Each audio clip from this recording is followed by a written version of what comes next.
The modern idea is you're supposed to accept yourself. I think that's an insane idea, by the way. Really, I can't think of a more nihilistic idea than that you're already okay. It's like, no, you're not. And the reason you're not is because you could be way more than you are. And so what do you want to be? You want to be okay as you are? Or do you want to strive towards what's better?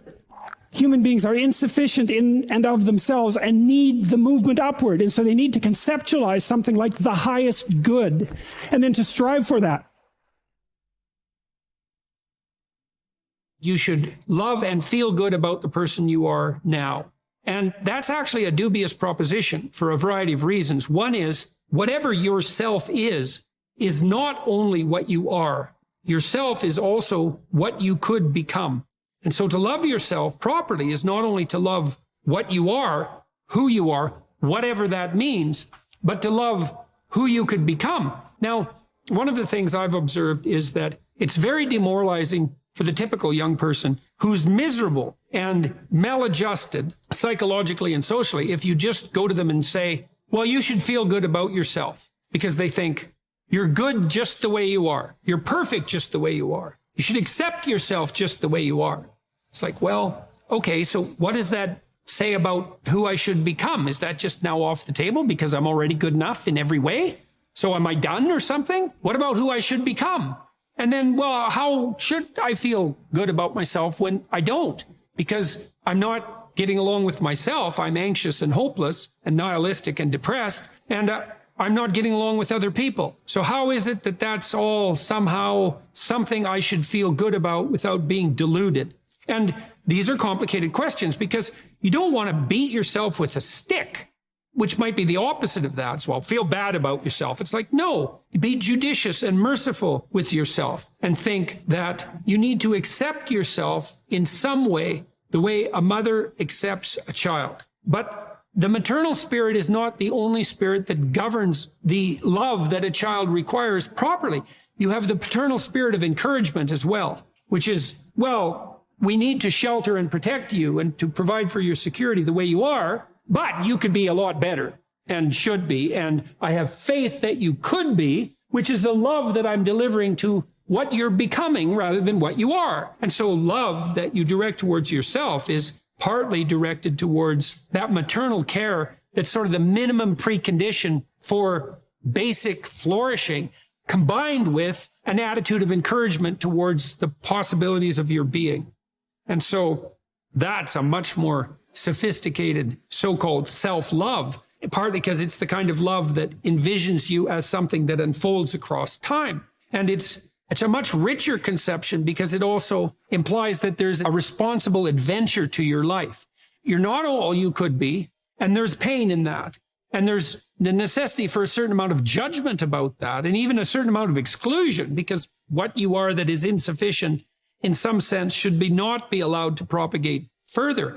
But if it's conjoined with encouragement, it's like, yeah, you're in a rough situation there, kiddo, but here's some things about you that are virtuous and good, and they're pretty powerful, actually. And if you just made those more manifest, you could dispense with a lot of this immaturity and misery, and you could expand yourself out into life physically and psychologically, and you could start walking this pathway that makes things better. And the thing is that as soon as you start walking the pathway that makes things better, then things immediately become better because your whole orientation changes. And, if you're in a bad place, but you're escaping, that's pretty positive, even if it's a bad place. And you might think, well, it's still bad, but it's better. It's like, well, that's a lot better than a bad place that's getting worse. That's for sure, because that's hell. Hell is a bad place that's getting worse. That's for sure. And so if you take the bad place and it's getting better, well, it's already not hell. That's a start. And so this notion of love, we've confused this with the maternal instinct for an infant. It's like, because an infant under 6 months, it's like, well, of course, your attitude towards an infant is you're exactly okay the way you are. But that's not what you do to any child that's older than 6 months. You start laying down some criteria for becoming, for improvement. And some of that improvement, because we can define it, well, there's nothing more perfect than a child, than a baby. It's like, yeah, but that's not true if the baby's 14 years old, right? It's true if the baby's 6 months old and actually a baby. But by 9 months, Well, the child is going to start to interact socially. And now there's some principles that the child has to learn to abide by so that social interaction is optimized. You want to take the infant who's entirely dependent and turn them into something that's autonomous and then socially integrated, and then socially integrated in a manner that's moving them towards individual responsibility.